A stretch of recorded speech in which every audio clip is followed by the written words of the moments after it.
जीवन ना तो भविष्य में है और ना ही अतीत में। जीवन तो बस इस पल में है। केवल इस पल में हकौंती पुत्र कर्ण की कहानी एक प्रेरणा स्रोत है। कर्ण ने जन्म लेते ही सूर्यपुत्र कहलाने का घमंड किया, लेकिन उसके माता पिता नहीं थे। उन्होंने अपने जीवन में कई संघर्षों का सामना किया, लेकिन उसने कभी हार नहीं मानी। कर्ण की वीरता, धैर्य और समर्पण की दृष्टि से बड़े बड़े योद्धाओं ने भी सीख लिया। उन्होंने दुर्योधन की दोस्ती में विश्वास दिखाया और महाभारत युद्ध में उनकी मदद की। कर्ण की बलिदानी और विश्वासपूर्ण प्रेरणादायक कहानी हमें यह सिखाती है कि जीवन में संघर्ष होते रहते हैं, लेकिन हार नहीं माननी चाहिए। समर्पण, धैर्य और संकल्प से हम किसी भी मुश्किल को पार कर सकते हैं। दुःखेष्वनुद्विग्न मना हस्तिनी। अर्थ, जब दुखों में भी मन स्थिर रहता है तो वह व्यक्ति हाथी की तरह है जिसकी मानसिकता दुखित नहीं होती। और घृणा एक ऐसा अनुभव है जो मनुष्य को कभी जीतने नहीं देता। लोग कहते हैं अपनों के आगे झुक जाना चाहिए, किंतु सच बात तो यह है जो अपने होते हैं वह कभी झुकने नहीं देते। इस संसार में मूर्ख व्यक्ति, अधर्मी, अज्ञानी व नास्तिक प्रकृति का व्यक्ति मेरी शरण स्वीकार नहीं कर सकता। जीवन में आधे दुख इस कारण जन्म लेते हैं क्योंकि उनसे आशाएं बड़ी होती है। इन आशाओं का त्याग करके देखो, जीवन में सुख ही सुख है। जो दूसरों की तकलीफों को समझते हैं, जिनमें दया है, दिल से अच्छे हैं, उन्हें दोबारा जन्म लेना नहीं पड़ता।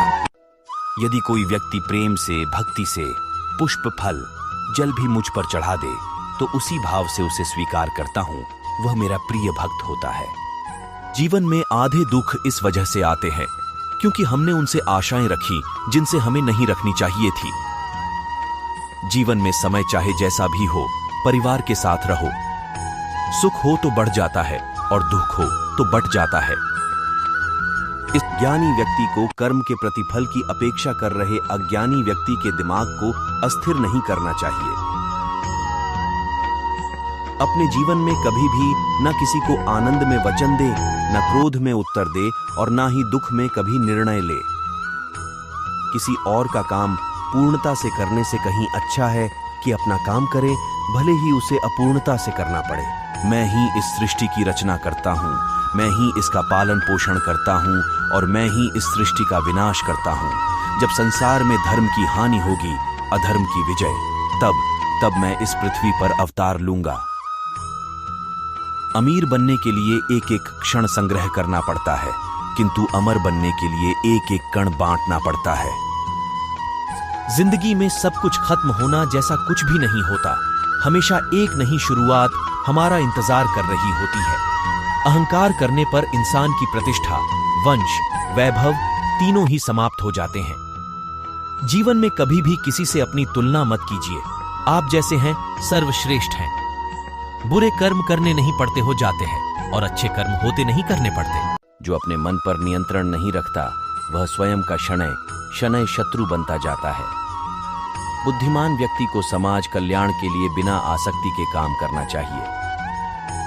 स्वार्थ संसार का एक ऐसा कुआं है जिसमें गिरकर निकल पाना बद्धा कठिन होता है। सेहत के लिए योग और किसी की जरूरत पर सहयोग दोनों से ही जीवन बदलता है।